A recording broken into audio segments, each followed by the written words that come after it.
This is Papa Smurf. You're listening to Our Lifestyle, the podcast, with ODB and the Mayor.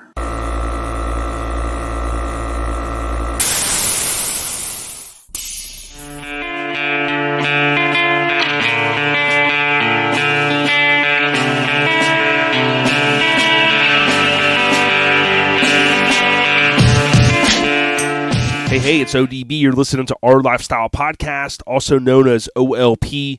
This podcast is brought to you by the fine folks over at Custom Car Show Productions. They have 3 events now. They've had multiple over the years, including their flagship event every June in Biloxi, Mississippi, which is scraping the coast.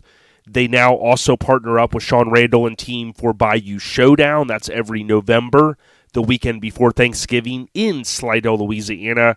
And don't forget, they team up with Keg Media and team for Orange Beach Invasion. That's typically every March in simply Orange Beach, Alabama. Orange Beach Invasion. Stay on the rise. Enjoy this episode. Yo, it's Our Lifestyle Podcast, episode 304, coming at you from the Custom Car Show Productions facility here in the Tampa Bay area. Like we said at the top, we're super stoked for their next event, which is going to be Bayou Showdown. We cannot wait. The weekend before Thanksgiving. Now, this episode, as I mentioned last week, is going to be kind of a best of. The cool thing is, a concept that I've been wanting to do, Biggity Mike the Mayor, he's out. Kind of like Hollywood Mike Miranda was in the Rad movie. He's out, and he is out this week, and frankly, I don't know if we're going to be able to get him back because, dude, every time I'm calling him, he keeps ducking my calls. He's apparently going on another vacation up to Orlando this weekend. I swear he's got to be gone 40-plus weekends of the year, out gallivanting around, not helping put out another show, so we don't know what's going to happen with this binder. I talked to my buddy and said we might need to do a mid-year evaluation and really see how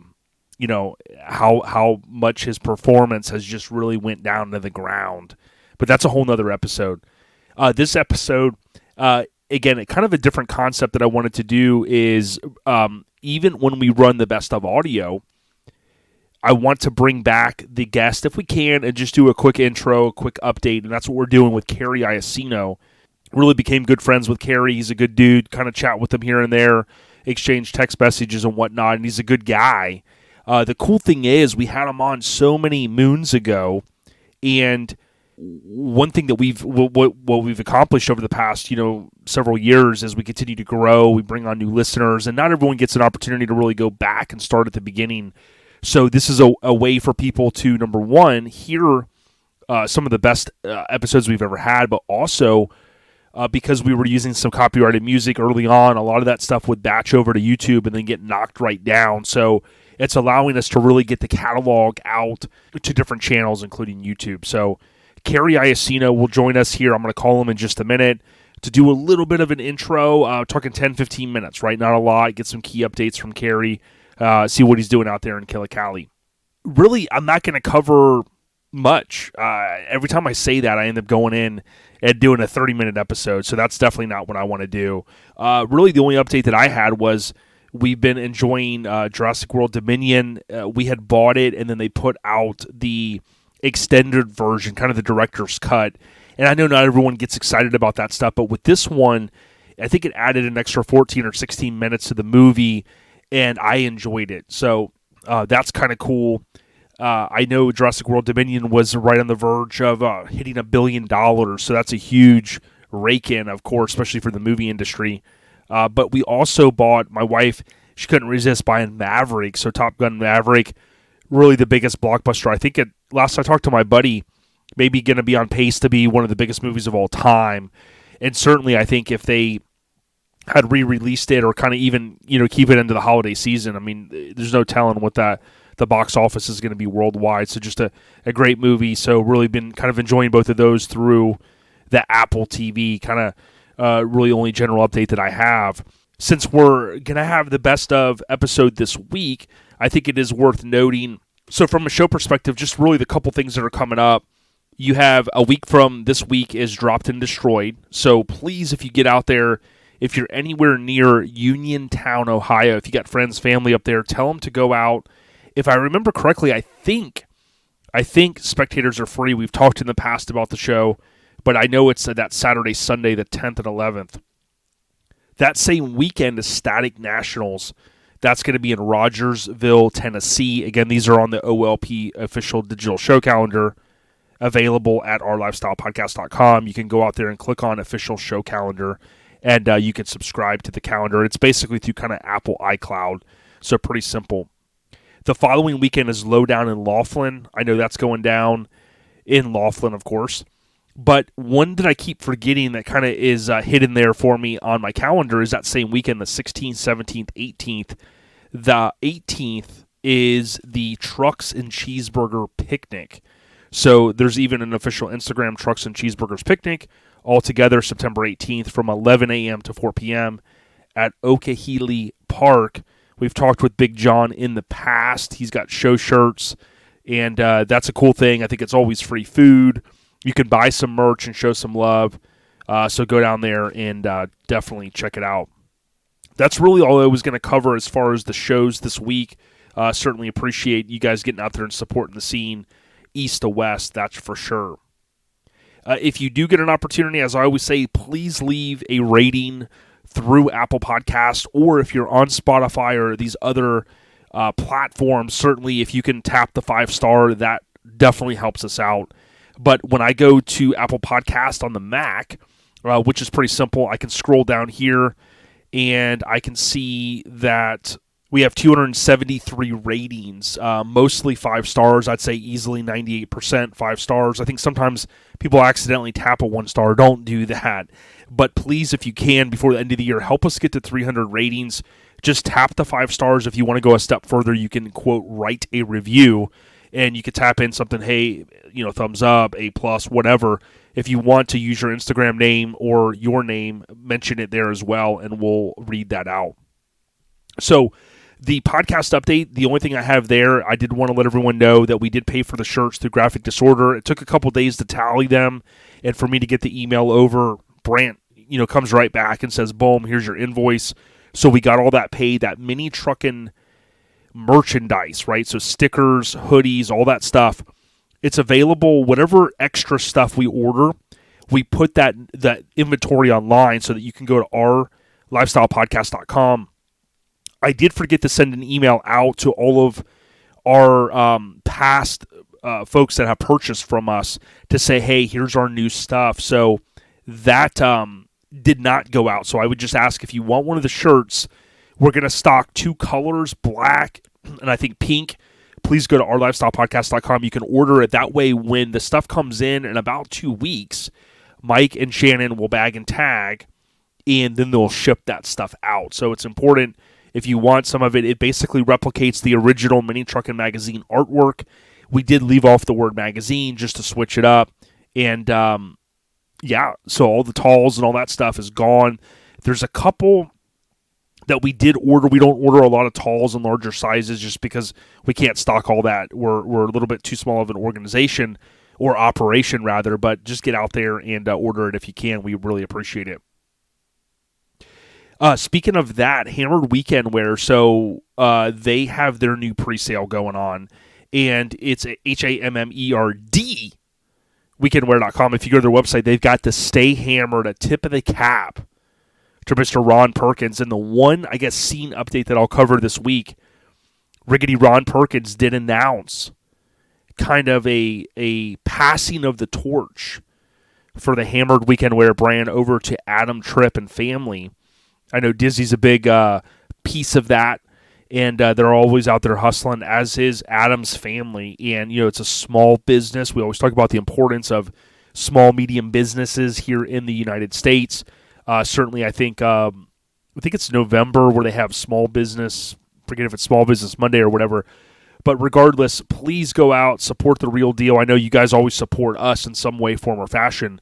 But HAMMERD, weekendwear.com, they've got the new Stay Hammered Ram truck, which Ron, I want to talk to him soon. He's reacquired, so that's the Stay Hammered.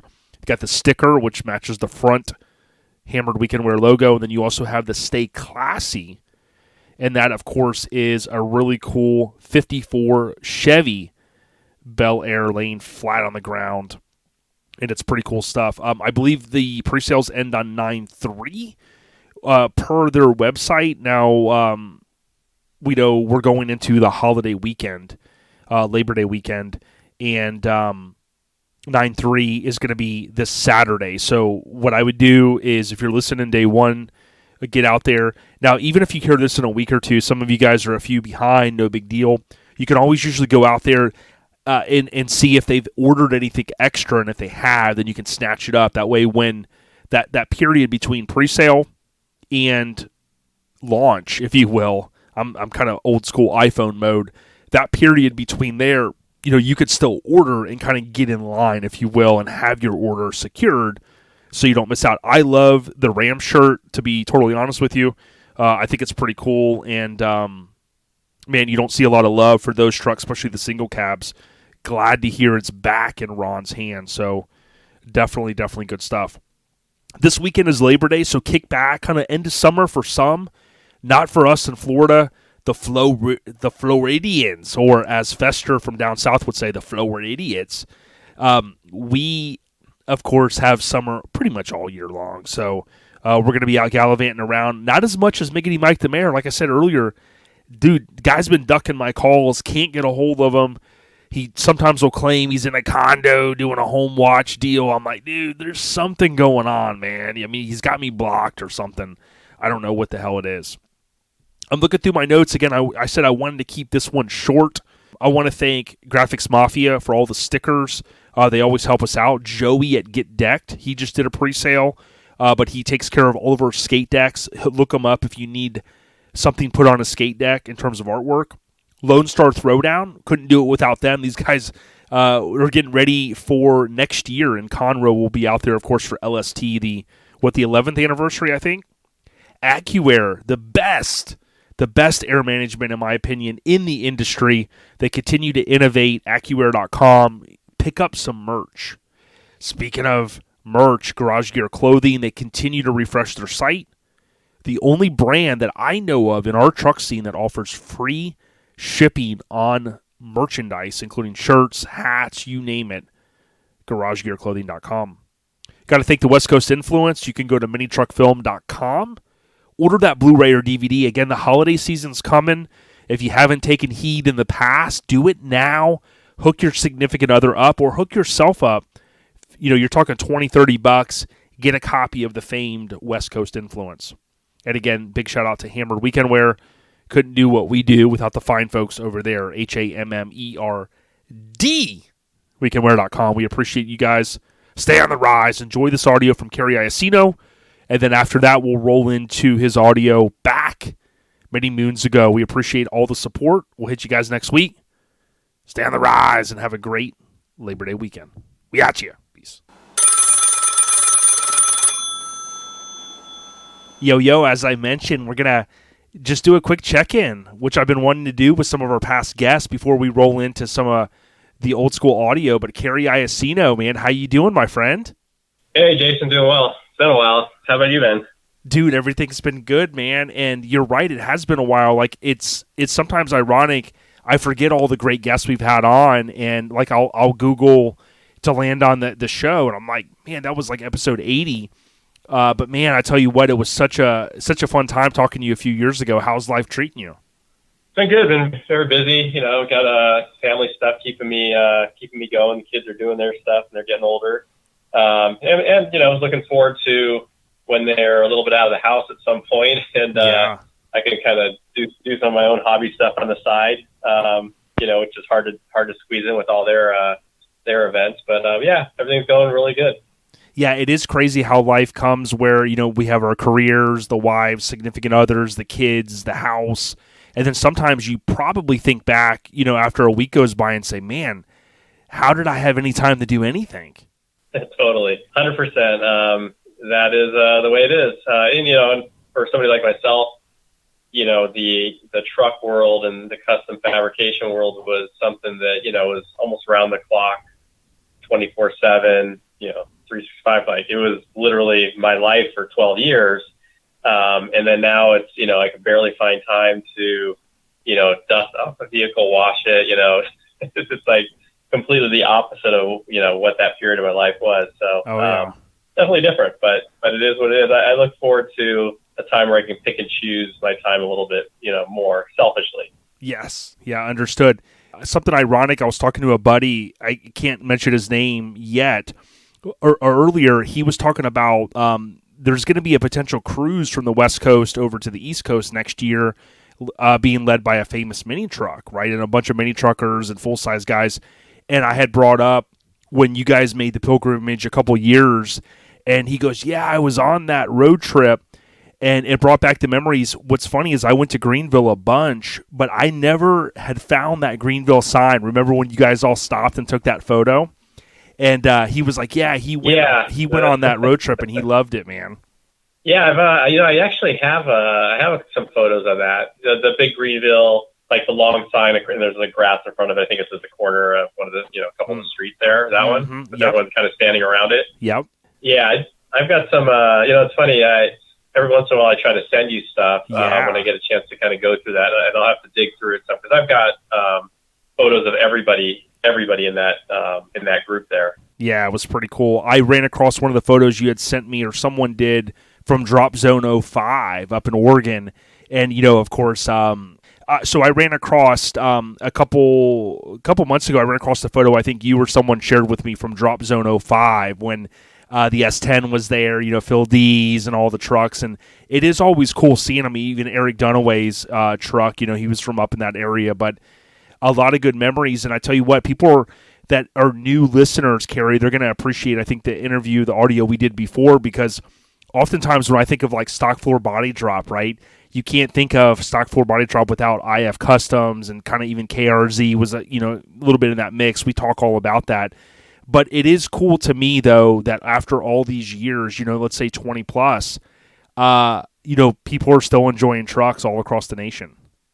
Yeah, 100%. I mean, obviously it's a niche, but I pick up the magazines nowadays. It seems to be more and more just stuff online, whether it's Instagram, or different video type things. But yeah, I mean, it's not going anywhere any more than the hot rods from the 50s or 60s were a thing, and I mean, they're still around today. You still go to certain shows, and that's the thing. The truck thing is not going away. Somebody like myself, I mean, I like trucks more than anything else. So when I think of projects that I might want to do in the future or things I want to work on, it's trucks. That's where my heart is. Yeah, definitely. And I tell you what, I know one of your old school crew members, you held your team highly.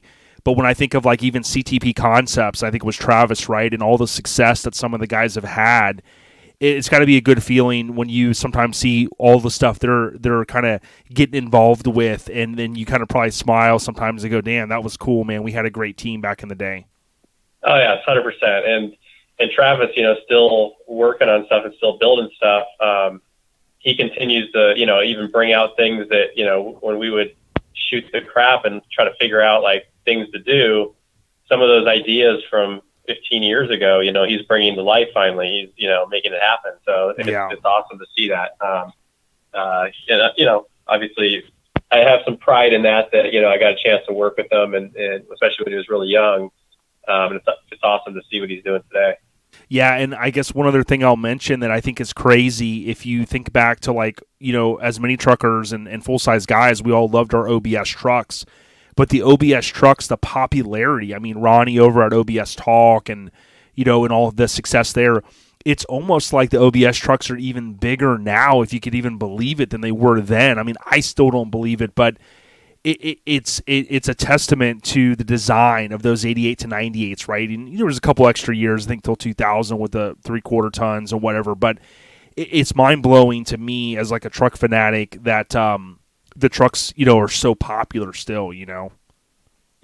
I mean, it was just a really clean design. I mean, it has aged very well. Mm-hmm. Obviously every few years they come up with new facades and then, remodels every decade or so.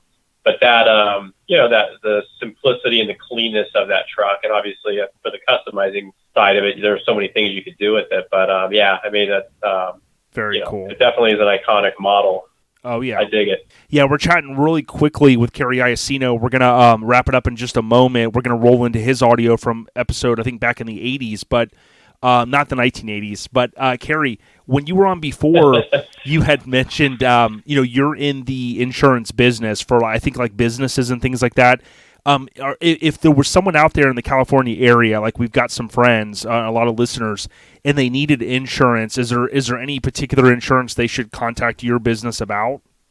I mean, I do a ton of home and auto. I actually do a lot of custom stuff today. I was working on a Harley, like a 30-year-old Harley for a guy who actually, was a kid I had worked on his stuff way back in the day. We did a chop top on his truck. Wow. And he's a custom motorcycle painter, so he was hitting me up about, one of his Harleys needed to get insured. But I actually insure custom trucks too, custom hot rods and all that. And those types of policies are pretty interesting because they're typically what we call a replacement or agreed value. So you come up with a value, and obviously you work with the carrier. Once they agree to it, it's not, like your normal insurance policy that, your vehicle depreciates over time. And even if you bought it for $30,000, 7 years later, if it gets in an accident, it's total, they give you, half the money, right? Sure. If your custom vehicle needs to be insured for the full amount, they'll do that. And it's usually fairly reasonable price. And, 5 years later, it's still the same amount of value. They don't depreciate it. So there's cool stuff you can do, especially for guys like us who are into custom vehicles. Yeah, that is pretty cool. And if someone has, I forget, do you do the business type insurance? Sometimes people are like, hey, I got a business, but I got to have insurance and stuff like that. Are those things they can call you guys about? Yeah, so we mentioned Travis, CTP Concepts, insured his business for him. There's some others as well. Some guys who worked with me here in California and now are in Georgia doing custom vehicles, and, I insure their businesses and their shops. I'm always, let's put it this way, if I can't help somebody, I'll definitely point them in the right direction or give them some free advice. But if it's something where I can offer them a quote to help them out, I'm always glad to do that. Yeah, 818-334-5400, I think is the office number, if that's cool if we give that out. One last thing before I let you go. I know you got to run. How cool was it? I had reached out to you. You gave me some intel on the White Russian, right? So Street Trucks ran this famous truck that was built many years ago, of course, kind of under that umbrella of IF. But why don't you give a huge rest in peace to the homie that owned it? I think he ran into some tough health challenges. It ended up selling, but I would just like to give him a little bit of kudos for it and rest in peace to him. Yeah, I'm a good friend, Alex Rubenstein. Everyone called him the Russian. He was in Down to Earth out here, with all those guys for some years. He had dug us. I don't remember how he found us, but he showed up one day. He's just sitting outside in his truck. And, at that point, it was just a stock Dodge, standard cab. I don't remember exactly what year, maybe 04 or 06, something like that. He, and he had some big dreams. So we worked on it with him, and we bagged it at first, and it was a daily driver. So he put, I think at one point he was up to 80 or 90,000 miles on the, custom bag setup, and it, performed and got him to work every day, no issues. And then we went ahead and body dropped it, and he continued to drive it as a daily driver, body dropped, stock floor, of course. You're right. He ran into, got an aggressive cancer, and he was somebody that I hung out with quite a bit. We golfed, went to shows. He went to Mississippi with us, to Greenville, and it was just a bummer that his life was taken away so young, in his 40s. So I actually chatted with his mom over the weekend. I'll probably see her next week. A lot of us out here in the truck world try to stay in touch with her, just so it was her only son. So just try to stay in touch with her and, keep her, at least her spirits up with all that. We're like her extended family now. Yeah. And rest in peace to him. The truck's in Georgia. George Casillas, who used to work at the shop, actually bought it, and he's the one who finished it. And because when Alex had it, it was gray, but now it's obviously the White Russian, and he wanted to make sure that he paid tribute to Alex a little bit with it, obviously, but and finish it, and he did, and it was in the Summit Racing showroom for a while, and obviously it got a magazine shoot, and I think I've seen some clips of it online, Dragon and stuff. So. But it's out there in the Atlanta area.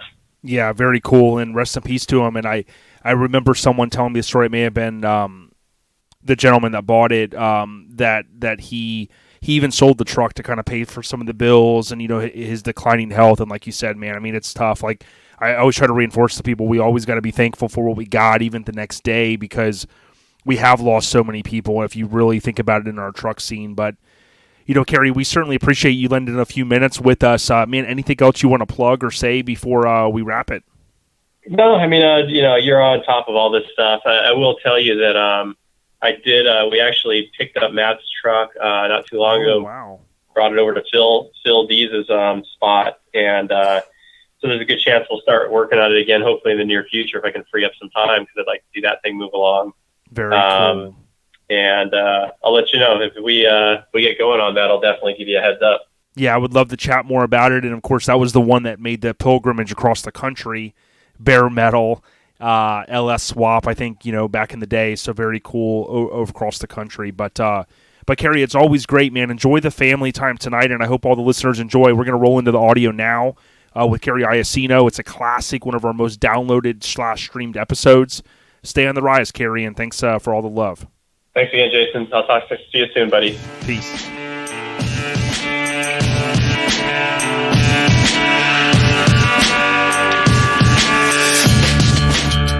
As we mentioned, hey, we've got an awesome guest, one that I've had on the list a while.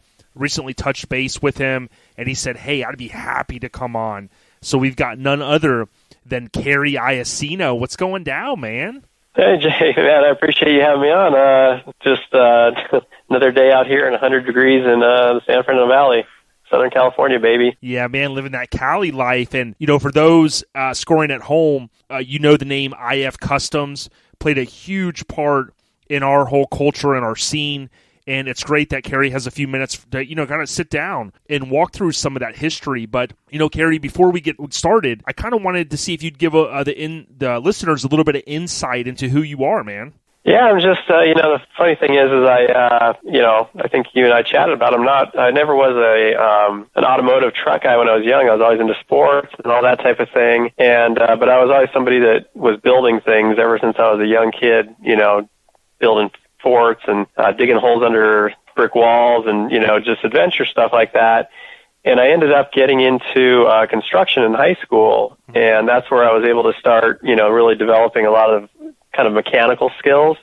I bought my first car before I had a driver's license, a 69 Chevelle, and it sat there in the driveway because I didn't know how to fix it and didn't know what I needed to do to it. And I bought a Chilton manual and I don't know, some piece of junk toolkit, I'm sure, and, started wrenching on it to try to fix it. And that kind of got me going. And then I'd go down to 7-Eleven and buy the, whatever the hot rod magazines were, all of them. I started buying all of them, reading all the articles, and I had all these big plans to put a, blower sticking out of the hood on that Chevelle. And that was kind of my introduction to, motorsports in general. But, growing up, I was, we were playing sports year round, and, one thing led to another, got that car. And, the funny thing is the whole truck scene was, actually kind of by accident. I went to college. I wanted to be a mechanical engineer, and, I struggled with classes because of budget cuts back in the early 90s. So I wasn't sure what I was going to do. There wasn't really any place that, it wasn't like GM was out here where I could go get a job, engineering cars. And so then I thought about joining the Air Force for a bit, and I went to the recruiting station. And, I wanted to be a mechanic, maybe on, jets or something like that I thought would be interesting. And they, they give you the kind of talk about, you can pick a job, but we'll kind of pick for you. And I didn't really think that was going to fly too good. And one thing led to another, and I thought, maybe I'd get a shop building race cars or something like that, because I really liked turbos and blowers and fuel injection and all that type of thing. Mm-hmm. And, how do you start a shop, right? I guess was the question. How do you just from, here I am working construction, running crews, in my early 20s. The earthquake hit out here in 94, and, that was keeping me busy for a couple of years, making decent money. And I just, was kind of looking for something to do. that actually introduced me to, you might recognize the name, Rick Bentley from our Customs. Oh yeah, one of the OGs in the scene. Yeah, so a buddy of mine, Stephen Sutton, who I saw recently, he actually was neighbors with Rick Bentley since they were kids, and I used to go hang out with Stephen when we were honestly in preschool. I mean, little kids, we grew up together. And I bought a Cyclone in '94, a GMC Cyclone, and we got together, and he's like, "Man, you should go out to some truck shows or whatever." I'm like, "Why?" And he dragged me out to Rezo. I want to say '96. Rezo, which was my first truck show ever, anything like that.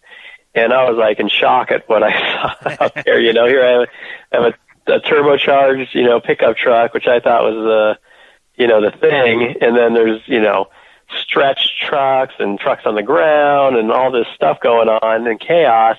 And I was like, man, this is pretty crazy. And he goes, you know what? I need to introduce you to my buddy, Rick Bentley.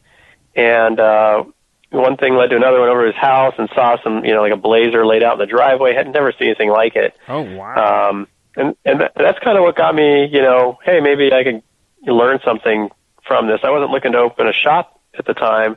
I was just, I wanted to see how it was done. So I when Rick eventually got his own shop, I said, I'm working construction full time. It's great. But do you mind if I come in the afternoons, do some welding and grinding? I'll work for free. I come on the weekends and I just want to learn. And he said, yep. Damn, that's amazing. Dude, what an awesome story, because if someone would have asked me, I would have been like, man, he probably grew up, his dad's wrenching on stuff.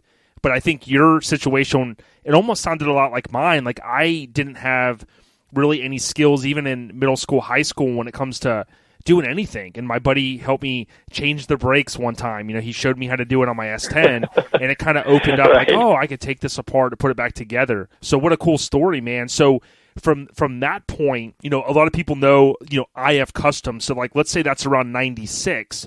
Now, if I recall correctly, on the IF Customs logo underneath it was like established 99. So like, give us kind of from 96 to 99, did you just kind of tinker on the weekends and stuff? Yeah, that's probably the most accurate, description of it. So I worked with Rick, honestly for about a year on and off, just whenever I could. Obviously I was still doing construction. So, I'm building things every day with my hands, for that first, I worked construction literally 12, 13 years.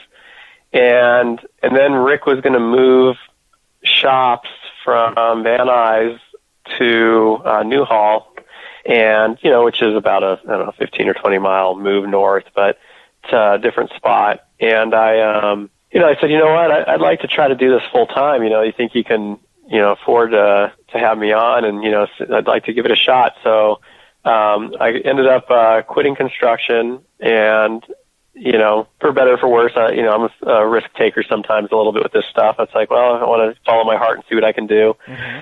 So I worked with Rick for another year plus at the spot in Newhall. And, we were hustling. I literally tried to just focus on staying in the back and working and learning. And, I kept track of everything I did. So I tried to learn how long it took to do certain, types of projects or jobs. And, I worked on some cool stuff, and I learned a hell of a lot from Rick. And it just got to the point where I wasn't making much money, and I didn't know, how far I could go. So at some point I just decided to kind of go my own way, and I actually went back to construction for about a year, and to try to figure out what I wanted to do. And, I met a lot of people in the course of working with Rick, and, some of them even worked construction with me, actually. I think, that Green Pro Street we did, Lewis was good friends with Rick for a lot of years as well. And he did stucco and plaster work, and I actually hooked him up with my boss, and we would do, construction projects and remodels together. Sometimes he'd be doing the plaster or stucco work. And, so I kind of got those guys kind of doing that. And so I kept in touch with these guys even when I went back to construction. And, I kind of thought it might be fun to do my own thing, open up a shop and give it a shot and maybe try to do something different. Mm-hmm. And that, I don't even know exactly why, but I just decided, I think I'm going to open up a shop and give it a shot. So my truck got, my Cyclone got hit by somebody on the freeway and totaled. And I took the insurance money from that and some money I had saved up to buy enough equipment and open the doors on a shop and van, back in the same spot. I started with Rick and Van Nuys. Really? And that's where, so that was around 99, maybe late 98, we went ahead and rolled with the 99. And the other funny thing is, so I've been dating my wife, Sandra, who's like, somebody, how it is, you got to have somebody behind you. And we were about to get married, and I was like, you know what, it's going to be hard to, like, convince her about opening up a shop after I get married, so I probably should open up a shop now. So she's buying in, marrying into the whole, this is me and this is what I'm doing for a living. Right. So I kind of, played that card a little bit. So I opened up the shop, and then we got married in 99 as well. And, honestly, I couldn't have done all the things I did over the years without, that support, because obviously, we'll get into it, but the amount of time that we spent and all the work and our lives revolve so much around the work involved in the shop. And that started in 99. Yeah. So, and you're right, man, Cary, like, there's always like a rock solid woman, amazing wife, if you will, that's behind, a lot of guys that are, even still building trucks for a living and going back, because it's so many hours and it's just a lot. It's a lot of investment in time and money, but, definitely appreciate kind of some of the history there. Now, like, one of the things that always stuck out to me is, especially with like Lewis's full size, there were a couple like really iconic trucks, super, super low, like you said, the Pro Street. I know you were in SoCal, but it seemed like you also had formed a good relationship with, I think it was Street Trucks primarily, where a lot of the stuff ran and that type of thing. Did it help with those guys kind of being in your backyard in terms of the magazine industry, as far as, getting your name out there? Yeah, absolutely. I mean, it's kind of funny that you bring that part up, because, we took a lot of advantage of that, the fact that, most of the magazine stuff was based down here. Chris, who's the president of Down to Earth, Kudo and Lewis were best friends. And early on, Chris had introduced me to Courtney when Courtney was kind of helping set up Street Trucks initially. Mm-hmm. The first truck that was on the cover of Street Trucks, Mike Hoffman's full-size Chevy, I had worked on when I worked at Rick's shop a little bit. So I was kind of tied in with all that. And, funny thing is we can look back now, a decade on, and see kind of how the history of everything rolled along.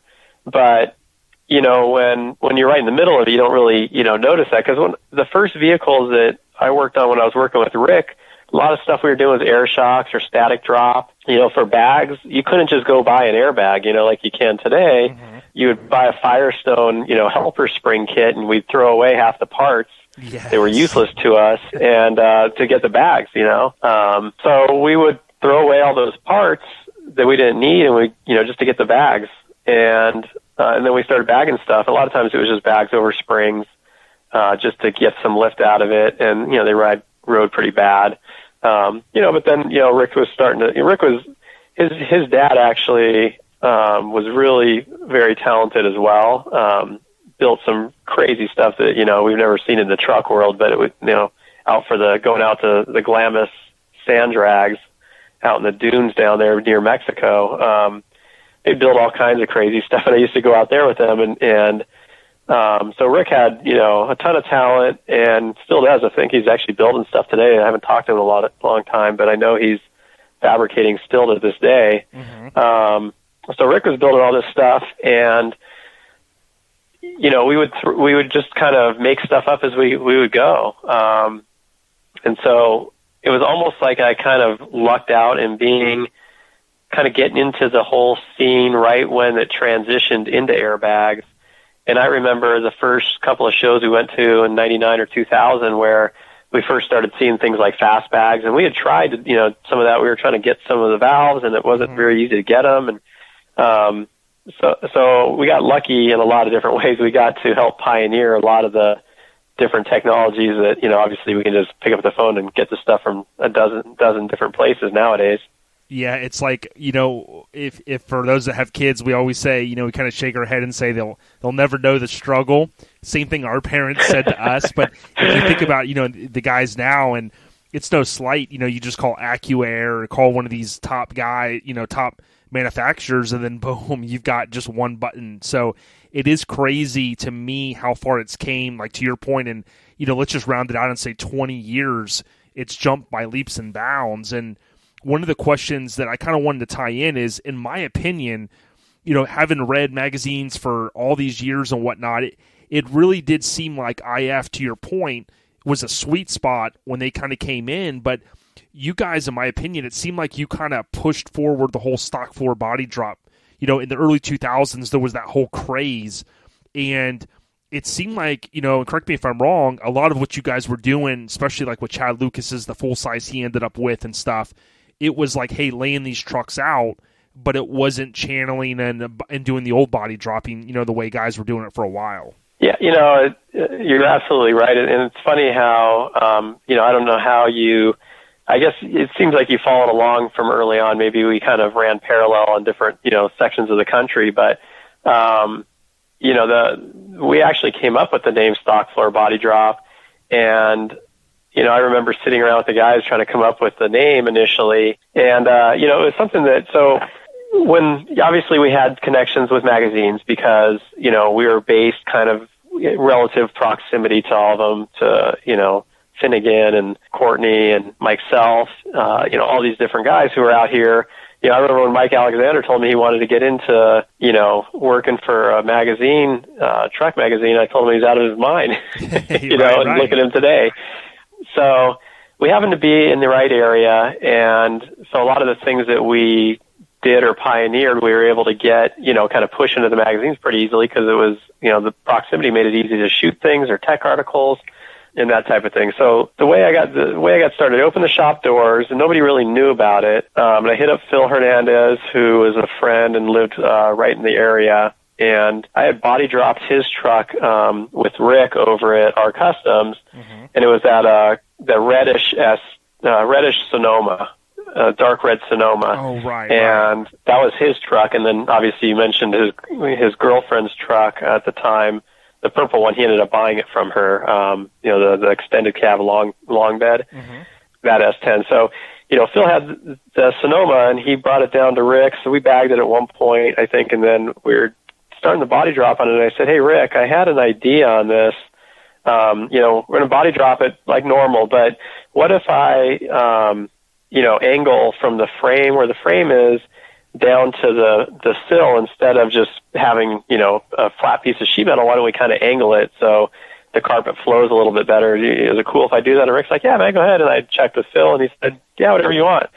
So it was a traditional body drop, but we, kind of angled the floor a little bit. And, on an S10 like that, the drop, or a Sonoma, the drop's not huge, a couple, maybe 2 inches or something. So it looked almost stock. It looked pretty good.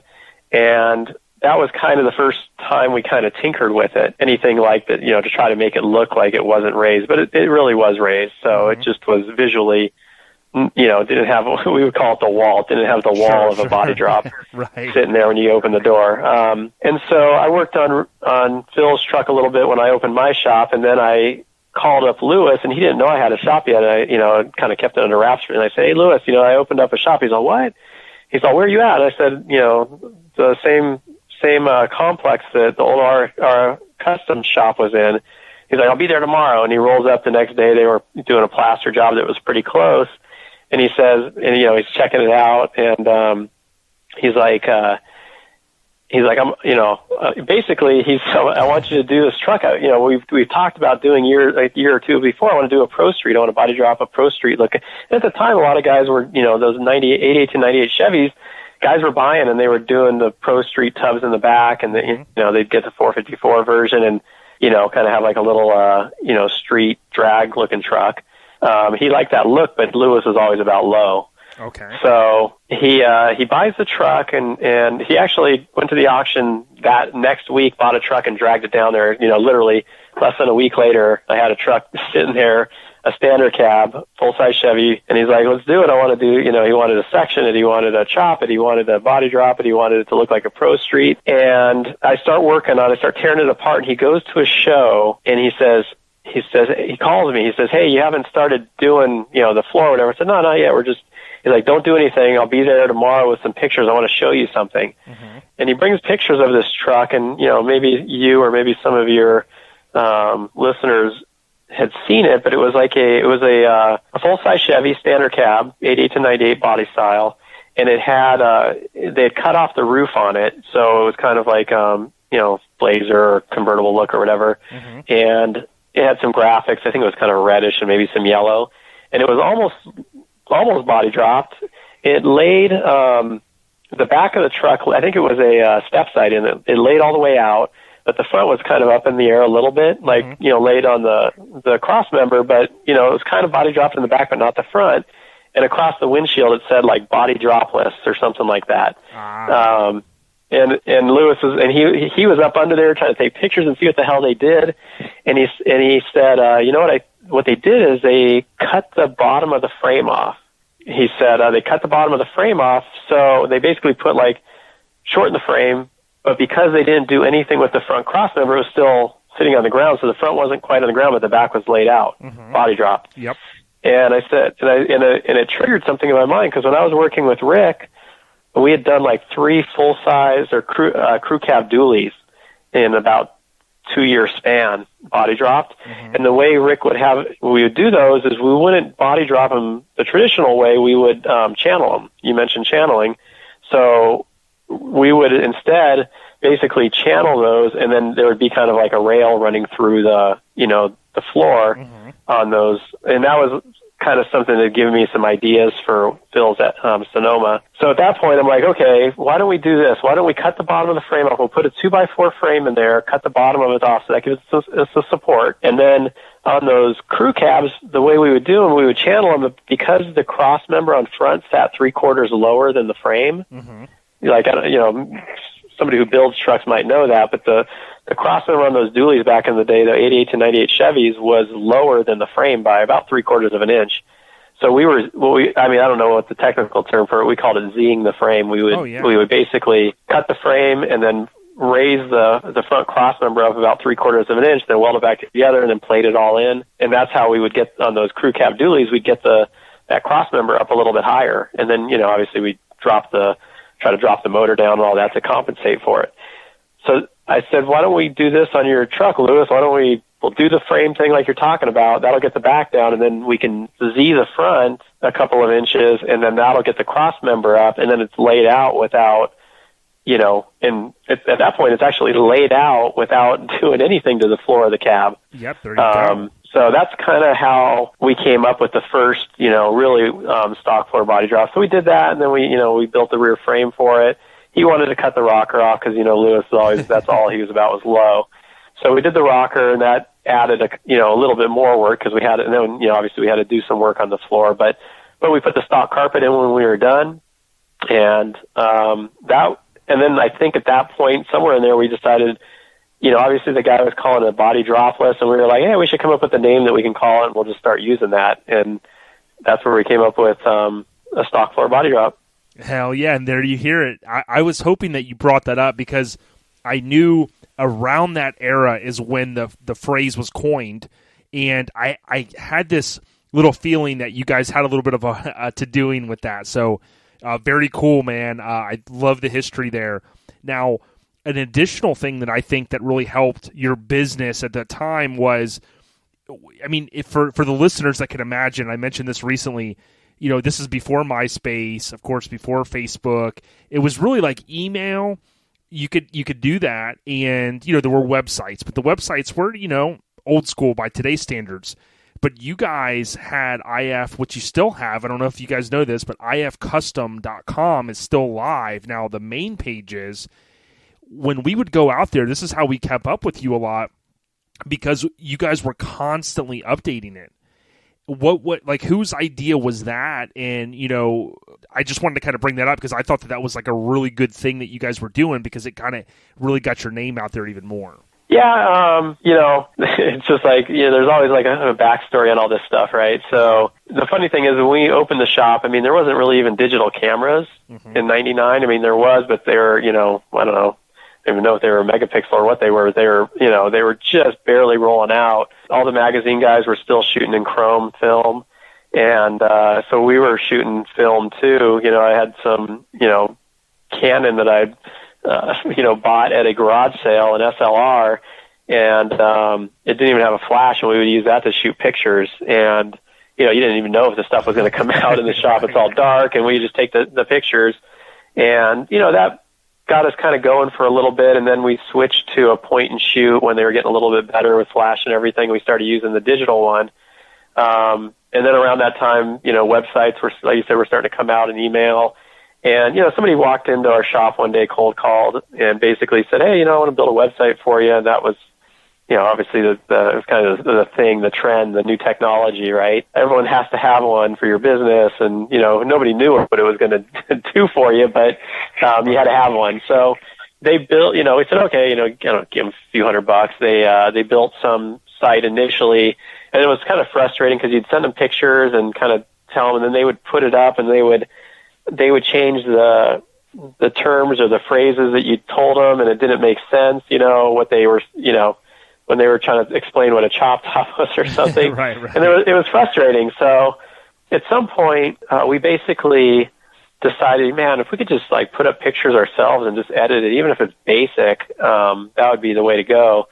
So, there was enough tech buddies of ours that were tech types and, or building websites or whatever, said, hey, can you get us a program that we can modify the website on our own and just put up pictures? I mean, I want to say Jim out in Simi Valley, I can't remember what club Jim was part of, but he was at a club out there, and he said, and he was building some websites, and he basically said, what, use this, you can use Dreamweaver or Dream something or another, or you can do this Microsoft thing. Mm-hmm. And so, we picked one and we started tinkering with it.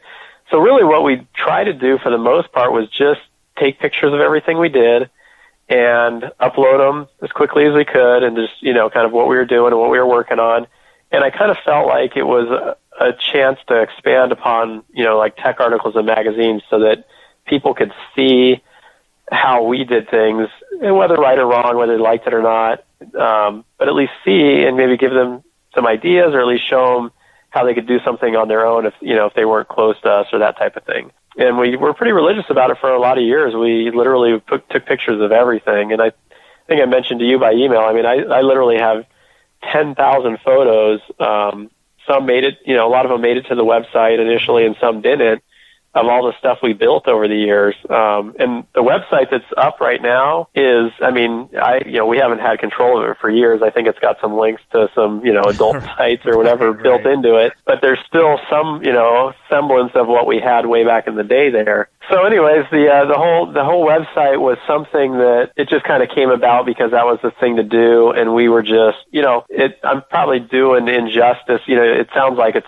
me pushing this thing, but, literally I had, some of the biggest group of most incredible guys to really make this all happen over the years. There was, from the first days I was there, people would stop by and, participate, early on, obviously Phil, and he worked with me for a lot of years at the shop. We're still friends to this day. I still, he's still tinkering and building stuff. I borrow the welder from time to time when I need to do some things. We had a lot of young kids. Travis was probably a teenager. Fonz was a teenager when they first started back in probably like 99 when we first started out. Mm-hmm. And, they're tech types, and they could do all this stuff as well. So, if I wasn't taking pictures, they were taking pictures. And if I didn't have to do everything on the website, they could, all these different people would participate and help with this stuff. Mm-hmm. And so the website did, for a long time that, and a lot of people would go to it, like you said. I mean, it became something that we almost had to do just to, that was just what we did. I mean, we worked with the magazines, and I got to the point where I would take pictures of a lot of the tech stuff we were doing, mm-hmm. and I'd hit up Mike Sell, hey, I know how it works. I know you guys are busy trying to figure this out. If you need to run something, I've got some tech columns ready to go whenever you want. Boom. Talk about an easy way to get some marketing for yourself without having to buy an ad. We try to use all those, tricks to, further what we were doing. And, the website was great. And then we kind of got into a little bit of trouble. I mean, we threw up something called Trash Talk for a while. It was kind of like I don't know if you ever got on that page, but man, people would, obviously it's something competitive. Everyone goes to shows and you compete out there. The clubs compete, individuals compete. We competed against other shops. Obviously, you and I talked about, growing up with sports. I was a competitive person. Yeah, so we threw up this trash talk page, and and people would just start lighting us up or other shops, and it's pretty wild. So the website did that for a while too. Kind of served as a quasi social media bashing ground for a while. Yeah, that's crazy. I don't recall going on that, but I could see, and I know especially in that time with street sports and things like that, there was always and we were kind of a certain age, and everybody was very competitive, and like you said, it was always that I guess friendly competition, you can call it. But one of the supposed to be friendly. Exactly. One of the things on, like, if you go on listeners ifcustom.com, to Cary's point, there not everything is like kind of live there, but if you do click in the upper left under IF personalities, that one link does take you to some of the names that Cary mentioned, and we'll hit on a couple of those in a minute. What I wanted to kind of bring up too was from a truck standpoint, we've kind of have established that you and the shop and the employees, like, you guys always push the limits. I remember having been in Severed since the late 90s. There was a guy named Eric from Washington, and we heard about this truck that was being built, and back then it was like 20s, then 22s, then people were like, we're going to body drop one on 24s, and people were like, there's no way. Then they're like, no, we're doing 26s, and we're like, you're out of your mind. But you guys built for Eric, I want to say, it just came to mind, Eric Dunaway, I think was his name. Yeah, that's Eric. Yeah, a blue Chevy. He had the Cadillac front end. And I remember when he was building it, he was like, yeah, they're going to lay it on 24s. And then no sooner it's finished, and he goes, no, but it lays 26s. And then he brought it to Greenville that year, and I think it had the 26s on it, and we were like blown away. But, how amazing is it that IF like played such a role in really pushing the limits in the whole mini truck and full-size scene, man? Yeah, it was like I said, I mean, just an incredible time to kind of be into that, because, obviously you get to a point where you can't fit any bigger. So, right. And, I got that a lot from, our customs and Rick. I mean, at the time, I think when I was there, 17s and maybe 18s were kind of pushing it. Then he did a full-size airbagged on 20s, and it was like, those 20s look crazy, 20-inch builds. Nobody ever seen anything like that. Guy spent like $6,000 on rims, and it was just like, madness. Yeah. And then, just kind of, I don't know if the dub thing was happening at the time, but there was just kind of this push, and everyone wanted to go bigger and bigger and bigger. We did a Ford for Josh Lubin on 20s, and then one from somebody from Texas had a Ford we did on 20s as well, bagged body dropped. And then this guy, Kevin Barrett, who's out here in this area, he had a Ford, and he wanted to do 22s, and he got some 22s, and it was like, man, trying to fit those on that, I don't know, early 2000s Ford was just brutal. So we did that. And what I learned is, I think maybe early on, I don't know if I did it or maybe Rick did it, but, you say, oh, it can't be done. And then you go to a show and somebody did it. And I got to the point where I told the guy, I said, we can't ever say it can't be done unless it really, truly can't be done, because somebody else will figure it out, and then we'll look like morons for saying it couldn't be done, and then it was done. So the attitude was, if it can fit, or if there's a way to make it fit, we're going to be the person to figure it out, or group to figure it out, because we don't want to look bad at the next show where somebody else does it. And so Eric Dunaway, I'm trying to remember how he got to us initially, because he was up in Washington, and we did some stuff for him out of state, but it wasn't too common. I mean, there was no social media, there was website stuff, but it was, kind of in its infancy, so the magazines really were what conveyed most of the information. So he might have called or something and said, I can bring it down and want you to do some work to it. And initially, it came down on 22s, and he said he wanted to do 24s, and, I was like, all right, well, we were going to body drop it and I think do one of Bob's skins on the back, or the tailgate and some stuff like that. And so we started working on it, and I think, he got some 24s finally, and at the time they didn't have low-profile 24 tires. They only had the fatter ones. So we set it up on that, And I don't remember for sure if we took it out, because when we took it to Greenville, it wasn't painted yet. It was still black truck and primered, and it wasn't complete, but it was like he was ready to roll down from Washington with the trailer, and then we were going to load it up and take it as far as we could, and then he was going to drive it for part of the way. And I don't remember if it was, I think at the time it might have only been 24s, but the 24s were fat, so it was really as big as a 26 with a lower profile. And yeah, we rolled out to Greenville. I do remember that pretty vividly, rolling into Sallisaw, Oklahoma. Yeah. And, you know, it was still on the trailer at that point, I think, and just there was kind of a mob. It came in late at night. A lot of times we would get in there, and all the, you know, the local clubs and the guys who would organize that stop would all be kind of waiting to, you know, for us to show up and, you know, to hang out. And they just, someone had flashlights, and they're looking up inside the, you know, wheel well and trying to see what we did in there. And, you know, and then Eric drove it, I think, from Oklahoma all the way down to Mississippi, you know, the next day with the cruise. And it, you know, it was a shakedown run. We hadn't driven the truck at all. I mean, it was still just fresh off the, you know, the lift. So it rolled down, and then, you know, we took it back to Cary. We did, I don't remember if we did the 26s or not. I mean, it was set up for it, but it was going to go up to Washington, I think, for the paint job. Yeah. And then at some point it switched over.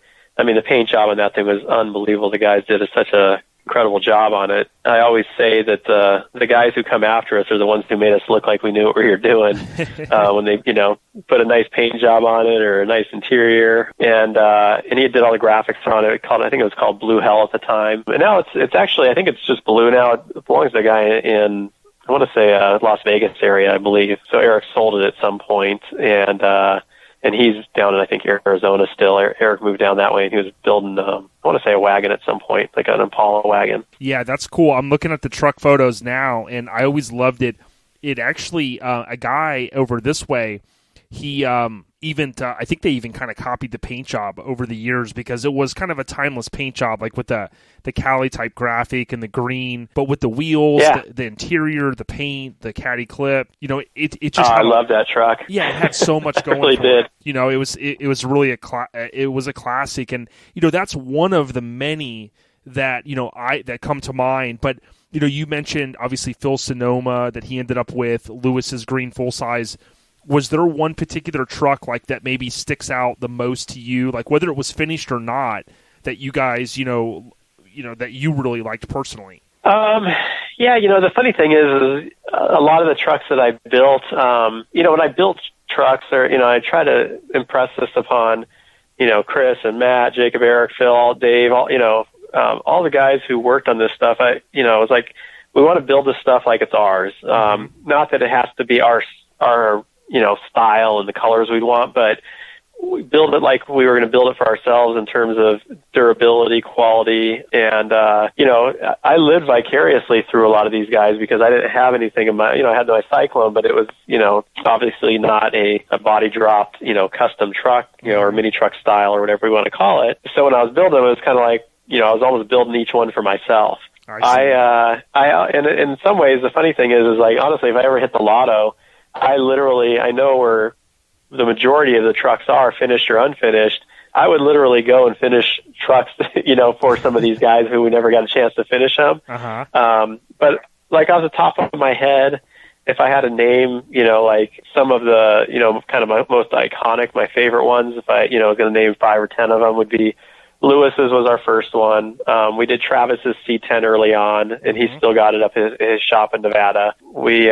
Fawn's had a Merc that, you know, he's still got in his garage that was, you know, pretty trick. And then Chris has a 67. Chris, not Kudo, the 63 that, you know, from Down to Earth, but the 67 that we built after Matt's, which was sectioned on 20s, because 22s is the biggest you can go if you're doored. And then at the next step, if you section it and you're doored, you have to go down to 20. So his is up in Washington and in metal. You know, obviously Chris's 63 was a standout. Alex's Dodge with the 24s was, you know, pretty bitchin'. We did that Drew's Dodge with the 22s back in the day. And that thing, you know, it got all painted and looked pretty sick. What else is, I know there's, like I said, there's such a list. We did the F-150 that, we did a couple of them. I mentioned, you know, Josh's on 20s, and then we came back and did the one on 22s for Kevin. There was a few others that we did on 20s later. But those ones, because they were early before anybody else had done anything like that, it was kind of a big deal. But then we did that F50, which we called it the F50 because it was supposed to be 50 inches tall, which would have been 2 inches taller than Lewis's Pro Street if we would have chopped the top, which we didn't get that far. We sectioned it. We did a tech article with Mike Self and Street Trucks on it.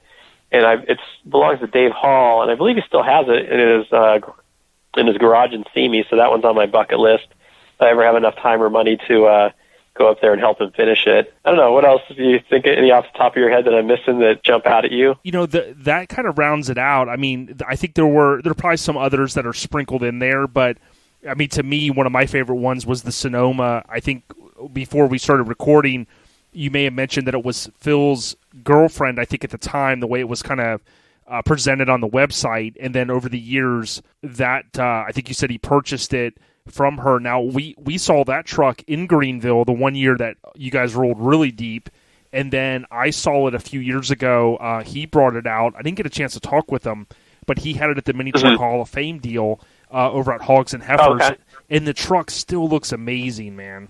Yeah, it does. It's funny, I mentioned that I'm in insurance now. I actually insure that truck. Oh, wow. And he's had it and the funny thing is, so there was actually two trucks. So the Sonoma was the extra cab short bed, and it was kind of red, and it was a his and hers thing. And his girlfriend at the time had the S10, and Phil wanted to, he had already had his truck was all painted in red and everything, and he wanted to build her truck kind of like the next level. So the S10, the purple with the graphics, we did the extra cab. It was extra cab. We did a long bed on it, and then we chopped the top maybe 1.5 inches or something. So it was kind of a mild chop, but enough to make it lower than all the rest of the S10s that were around. Mm-hmm. And I think we did 18s and 20s. We had the paint Nazi paint it, and we literally, that truck, for S10s was kind of, one of the better ones out there at the time. I mean, there wasn't much out there that was too much better than it. Let's put it that way, I guess.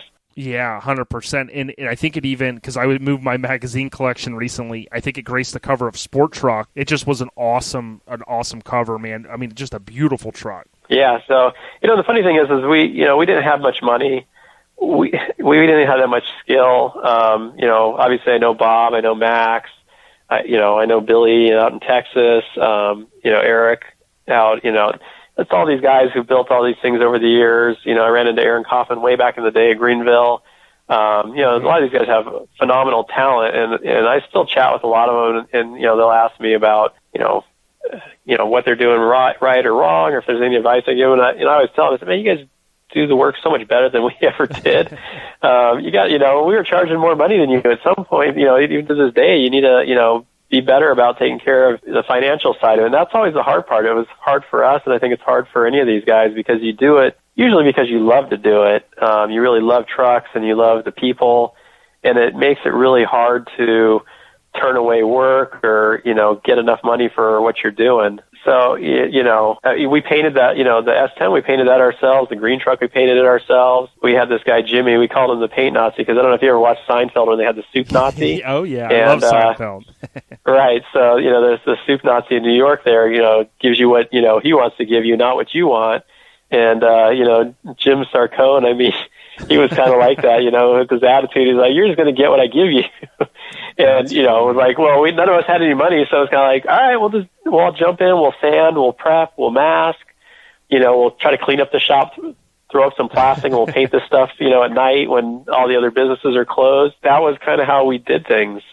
We literally did so much of the work ourselves so much of the time, and we just overpowered it with manpower. I mean, literally we had a lot of people who were young and, hungry and willing to work hard, and we did, that's how we did it. That was just it. We worked 16-hour days all the time. Yeah, and the product shows, and when you see trucks like Phil's all these years later that looks obviously maintained well, but you have trucks out there literally that are, whether you slice and dice it and say, well, we did things a little differently, but man, they were damn well-built trucks. I know plenty of trucks, some that were built a few years ago that are falling apart. So, to see the stuff, how it stood the test of time is cool. And, I was going to give a shout-out to Chris Kudo. I think it's how you say his name. I'd love to have him on sometime, but on Instagram, it's DTE for Down to Earth, COUTO. Epic builds there. you mentioned, and I kind of didn't get a chance to stop earlier. I wanted to say, like with Kaufman's truck on the cover of the first Street Trucks, very iconic. I was looking back in my Truckin magazines, and I found the same Mike Kaufman owned another truck, and for a second I was trying to compare them. I'm like, now wait a minute, was this one featured static drop? And they were a little bit different interiors, but it's amazing, Cary, that you guys and you in particular have, gosh, from the R Customs, the tie-in, being in SoCal, knowing all the guys you do. It's really cool that you kind of stayed close to the scene. And for anybody that's in SoCal, if you need insurance, definitely look up Cary Iaccino. He's a good dude, and he is, he's there. He's still helping out the mini truck and the truck scene in the community. I think that's cool, bro.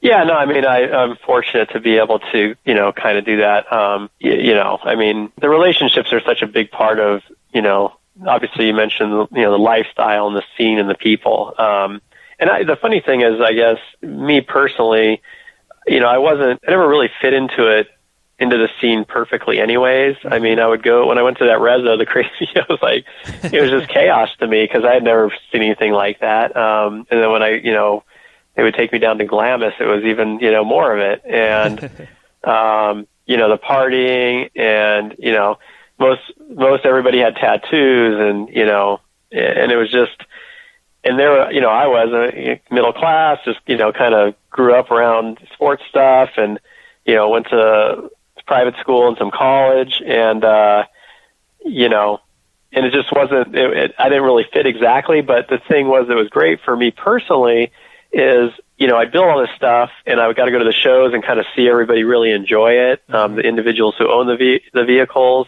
as well as the, the people at the shows who would, sometimes they talk smack about the stuff you built, or sometimes they, would be appreciative of it, or whatever the deal was. But, it always created a lot of conversation and buzz. And I kind of enjoyed that. I'd go to the shows and people would be like, how come you're not drinking? I'm like, I literally rarely ever drink. It's not something that's interesting to me. Like, I am more interested in watching you crazy people do all this stuff. Yeah. And, and I would, we would show up at shows and I would take off anything that was IF and I would walk around and look at everything that, one by one, all the stuff that people brought out, what they built, try to get ideas from it, see things that were done differently so that I could maybe, learn from it and take it back and try to apply it at the shop down the road. I love that. And, and you chat with people and then sometimes they'd realize who you were and they're like, what? And then cause, you have a dozen vehicles on the other side of the show that are, all laid out all crazy. And I always kind of like to do that. And then I'd go back and, and then put on my stuff. But I like to have all the guys who worked with me be front and center as much as possible because I was so appreciative of all the sacrifices of their time and labor that they put in to help and build all this stuff. That to me, and honestly to this day, one of the proudest things that I can say about everything we did. Yeah, we built a lot of cool stuff. We met a lot of cool people. But I mean, all these guys who put, Travis has his own shop now and he's, doing pretty well. Fonz is working over at the metal shop at Warner Brothers, second in command over there running stuff. Chris has got a construction company up in, Washington. Eric is over at Galpin Auto Sports. He runs their shop, over there building their, whatever they build over there. And, for a while they did that Pimp My Ride show and whatever else. Mm-hmm. Phil's working at KTLA and he's building stuff on the side. A lot of these guys, you kind of, George, I forgot to mention, George is out in Atlanta. He's got a shop building movie cars. Wow, and he, so all these guys, kind of learned a lot. And, I would say that in some ways the biggest accomplishment I think that IF Customs kind of left behind as a legacy is that, they all took what they learned and they really built upon that for themselves personally into, putting themselves in great positions, for their next steps in their lives. And that, that's a big deal to me. I think that, maybe that's overlooked sometimes, but the trucks were obviously part of it. That's kind of what brought us all together, but where everybody went after is kind of the story. Yeah, I appreciate you sharing that because, that was going to be a kind of a question I asked about, the legacy of the shop. And, that means a lot, dude, because I tell you, having worked for like one company for 20 years and, sometimes we're asked in just regular business world to move mountains, right? And when you have a good team behind you, or you have people like you, Cary, as a leader, you had guys that believed in you that said, you know what, yeah, we'll work way past 8 hours. We'll put in 16. We'll drive to Greenville. Like you had, you had this brand, and you had people that were willing to knock down brick walls. And to me, man, any interview that we've done so far, I mean, that message right there transcends anything that we've ever talked about. It's, hey, if you're a leader and people believe in you, you can do and you can move mountains, man. And dude, that's real, bro. No, it is. I mean, obviously you've been, in the business you're in for a lot of years, and I think as we get a little older, you gain perspective. Was it the mayor whose parents run a funeral home? Is that yes, yeah, correct? His family does. Yep. Yeah, so, and that kind of thing, obviously we haven't touched on Matt I yet, but, you lose people along the way, and it kind of made, the thing about Matt, we can chat about him a little bit, but he, I remember speaking at the funeral home, at his eulogy a little bit, just kind of, telling a story about Matt, and the one thing about Matt, and I would hope this for almost anybody who ever passes away, old, young, wherever, is, man, he lived his life, like, thoroughly, for sure. Mm-hmm. Some people, are kind of tentative, or they don't take chances or risks, but, life's short. So for all these guys who took their time at the shop and learned from it, and, some of them had to leave because financially they didn't make enough money, or, as we downsized with the economic downturn and, whatever the situations were. Mm-hmm. But man, they just, they took what they learned, and then they really grew from there and turned it into something almost better, for themselves personally and their families and their lives. So, that's a big deal. I think it is. And, looking back and doing some Google searching and, landed on the trucktrend.com event when, there was the cruise to Showfest in 2004. I know you guys went several years. I think 2004 was one of the crazier years. I took a lot of photos, and that year, I think I remember talking with you there. I remember exactly where Phil's truck was at. I think that was the year that you guys brought Matt Eyes out. And I think, like, you got, and we'll talk about Matt in a moment, but, so Matt, well, let's talk about it now. So Matt passes away, and because of the website, you guys were able to get a message out there that, hey, this is a guy that we lost. And there was a lot of hands that were put in to say, hey, let's kind of work on this truck. This was a dream of his. He's a guy that helped us. And you guys drove the truck out there. And I remember it seemed like you guys did a motor swap. And I was talking to someone, and they're like, yeah, man, all the guys were leaving. And we said, go ahead and leave. We'll catch up with you. But, like, Matt, rest in peace. Like, you guys drove that truck a little bit of the way, didn't you? Yeah, so we can back up a tiny bit. We'll talk about Matt, just another guy who, Matt shows up. I'm trying to remember how he showed up, but, the funny thing is I guess I always go back to small world. He lived, about 60 miles away out in, LA County, I want to say, but it was pretty far out there. And he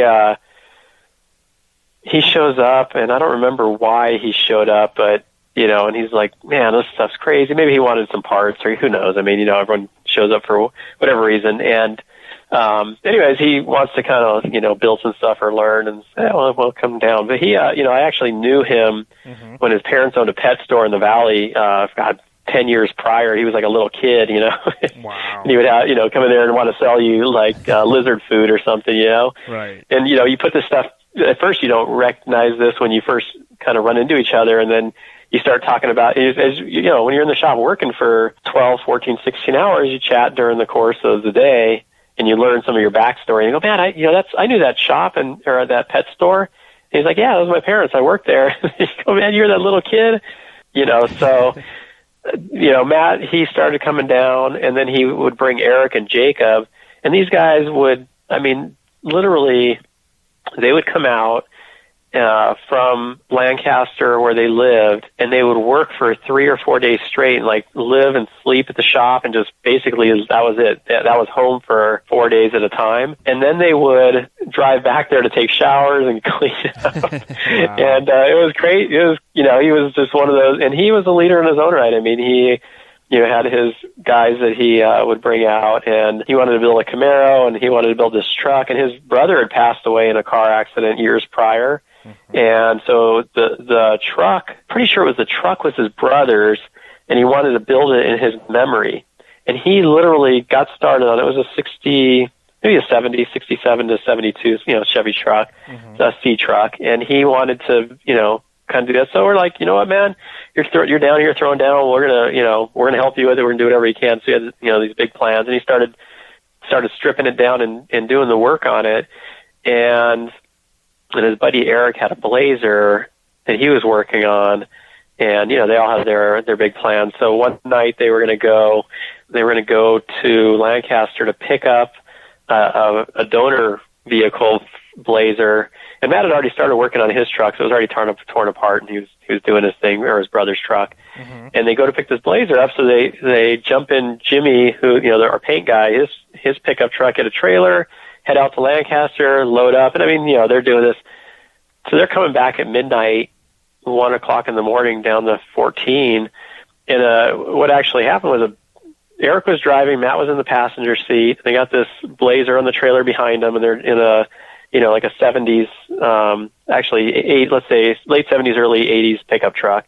And a big rig pulls over, I guess, ahead of them, and gets off the incorrect off ramp, so stops, and then jumps a couple curves to try to get back on the right freeway, and pulls out in front of them. And, we don't know the details. Eric survived, Matt passed away in the accident, and we don't know, why Eric didn't necessarily see it, but the truck, obviously was at fault for jumping the curbs and pulling out in the middle of the freeway to try to, and, they ran into, who knows? The truck was obliterated. I don't know how Eric survived. And, Matt passed away instantly. And, I'm asleep. I, went home probably around 10 o'clock or so that night. And, I knew that they were going to do this, and Phil was at the shop waiting for him. They were going to come, he was going to help him do some work late at night on this thing.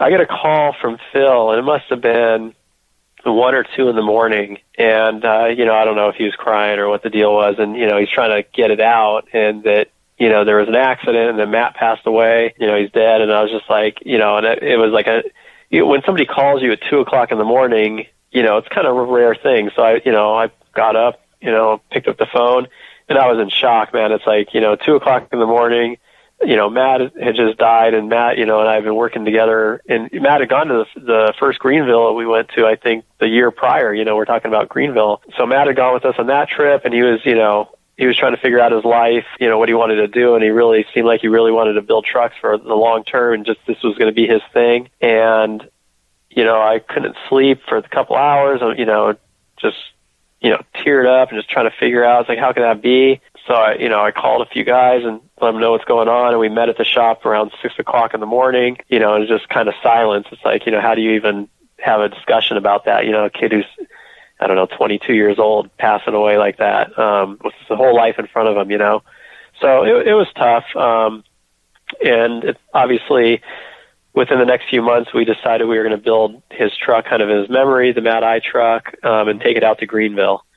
So, that's kind of the whole backstory of Matt, how he kind of started at the shop. Here's a guy who was, what the story I told at his eulogy was like, this guy who doesn't give up. I remember watching him one day. He gets the big grinder, not the little, 4.5 inch, angle grinder, but he gets the big one with the 7 or 9 inch disc or whatever it is, and he's grinding some steel, and he kind of does it wrong and gets it caught, and this thing, whiffs around and punches him in the chest. Oh, and he staggers back, and I'm just like, man, I've had that happen. That hurts.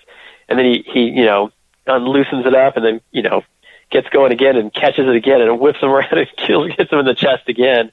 And, he did it twice, and then, and I watch him, and then he kind of just shrugs it off after a few minutes and gets back, and he just keeps going. He falls off the bike, he gets on and keeps going. And that was kind of how he lived his life in that, very short time. So obviously we felt like, if we could build this, would be kind of a cool way to memorialize him in his short life. And obviously it was his brother's truck who had passed away on the same freeway, 5 years before, or whatever it was, just crazy situation. So that's what we did. We decided to build it. And, then we built it all right.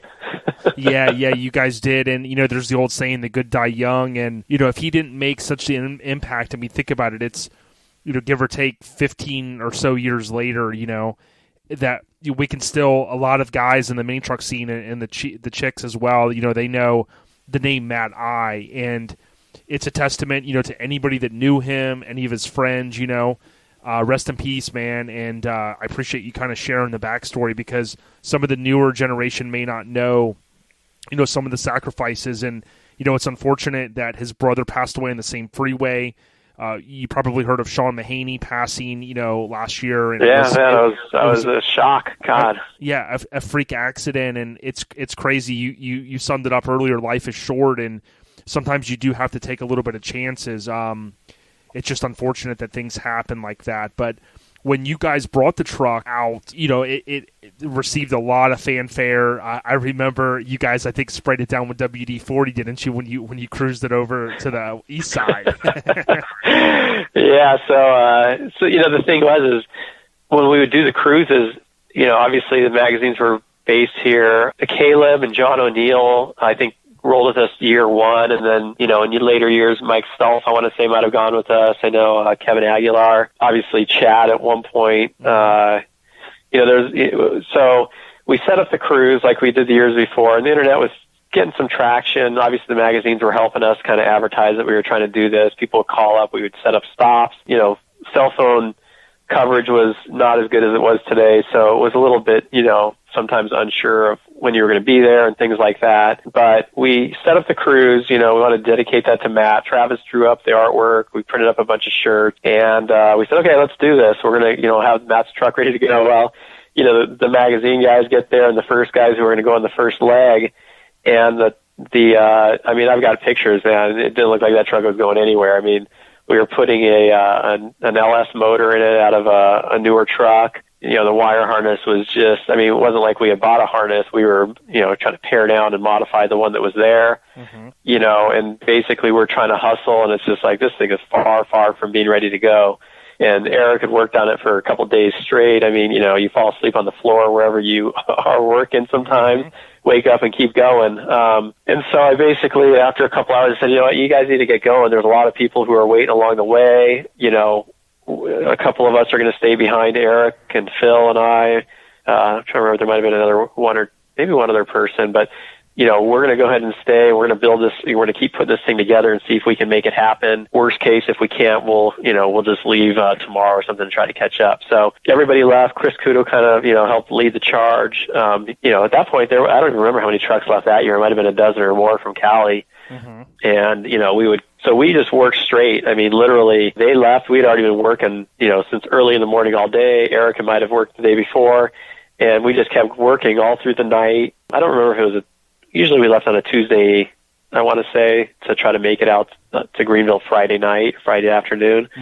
So let's say it was Tuesday. So we're still working, we're putting things together, trying to get, so, the bottom line is we got it together, but we didn't leave until the following day, basically 24 hours behind everybody else, which, is a lot when you have to drive 1,500 miles or whatever it was. So we had the truck and the trailer, and then Phil was bringing out the Mercedes, which he had purchased from Lewis recently, like a Mercedes on bags.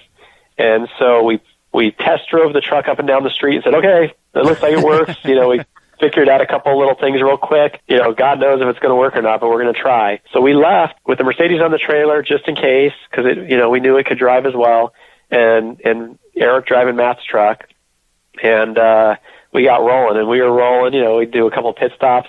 But, one stop stands out in my mind is we stop in Flagstaff, Arizona. Now, it's the freaking middle of the night. It must have been 2 o'clock in the morning, 3 o'clock. Wow. And we get up there at that altitude, and it is freaking cold outside. And Eric is like, he's shivering, and I don't remember, who was in the truck with him. But he's and there was no weather stripping on Matt's truck at all, none. It was just, throw this thing together. There's no interior, just seats, no weather stripping.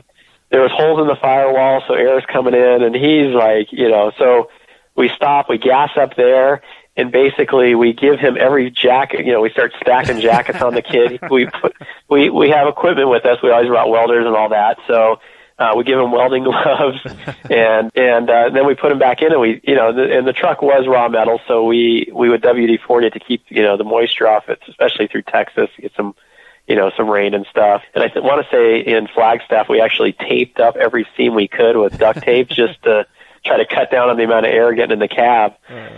And we trucked on. It died in, initially we ran into trouble.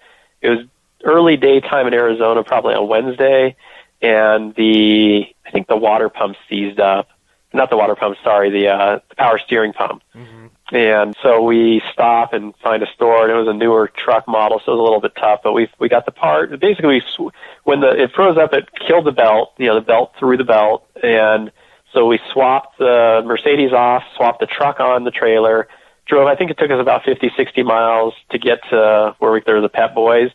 We changed it on the side of the road, Wednesday morning, and then back going. And we were rotating drivers as best we could, trying not to die from, sleep deprivation and, driving all over the road with big rigs. So Matt's truck was back on the road that afternoon, and we drove all the way, and we got into Sallisaw. This might have been, maybe it was Thursday, because I think we rolled into Sallisaw on Thursday night. I'd have to break down the driving, but I just know it was late. The people were, still awake, kind of partying. They'd been there for, hours, and we were like, well, we're on our way, we're close, we're getting close. So, we roll in there, and we're just beat. The nice thing was we at least got to take a shower and sleep. We get to Sallisaw. We missed the show, that they would do there in town.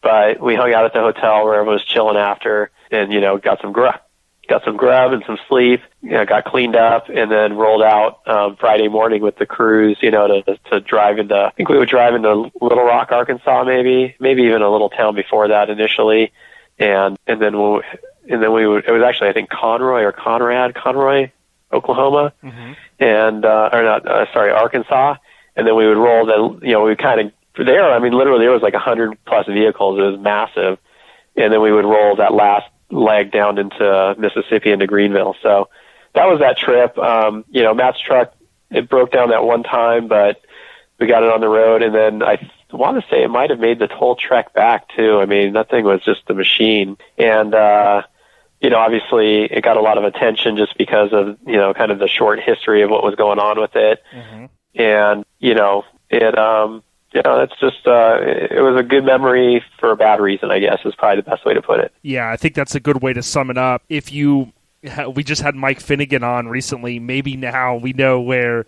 Hot Rod Magazine got their whole roadkill idea from, right, Cary? Because that was I think the first ultimate roadkill, like that's something that Finnegan and crew would have done, driving all night.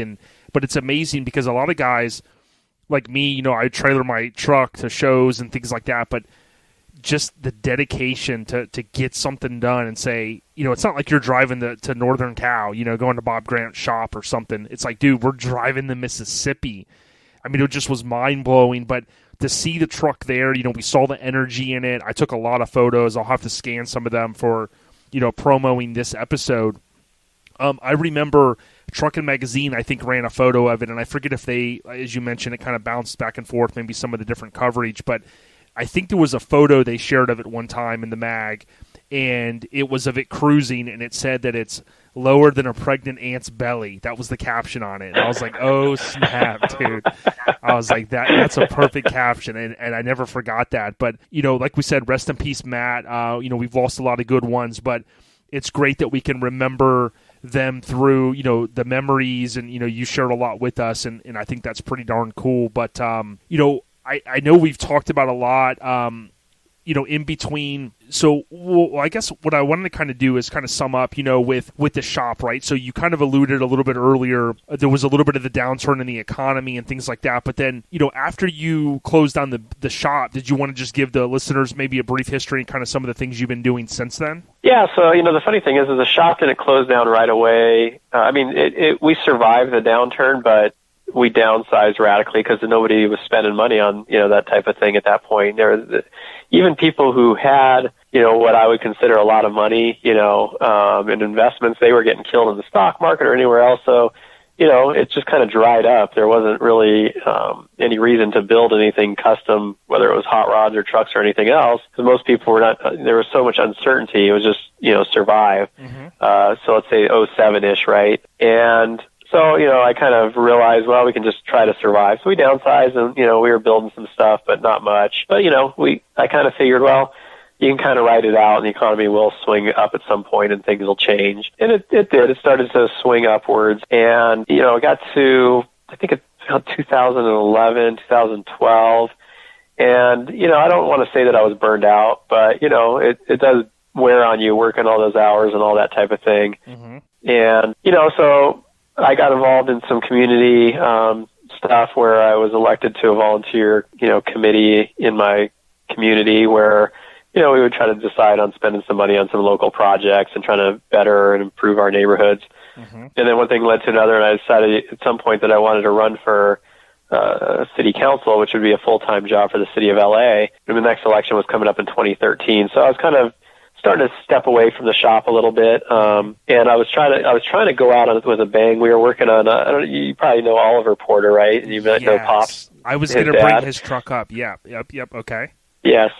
So, we were doing Dennis's truck and that, we knew Dennis from a lot of years. Oliver, I think, went on one of the cruises, at least maybe more than one with us. And Dennis, Pops would show up in Greenville and party with us all. Right. And so we were working on Pops' truck, 48 Chevy, and then we squeezed Oliver's in. We had done some work on it, and then they wanted to finish it. We chopped it, and then it went out to, obviously that went on to cover a mini Truckin too at some point with the chop top, and, his Tacoma is pretty crazy. Mm-hmm. So we're working on Dennis's. I was like, this will kind of be a good way to go out. So we're trying to get the thing done. And at the same time, I was trying to figure out what, I was going to start running for office. I'm raising money and doing all the, political stuff that you need to do in the course of a campaign. And so, Dennis has got it to the point where, you can look up Pops' 53 online and see Grinder TV, shooting it, driving down the street. And, I think Brian did that one as, one of the earlier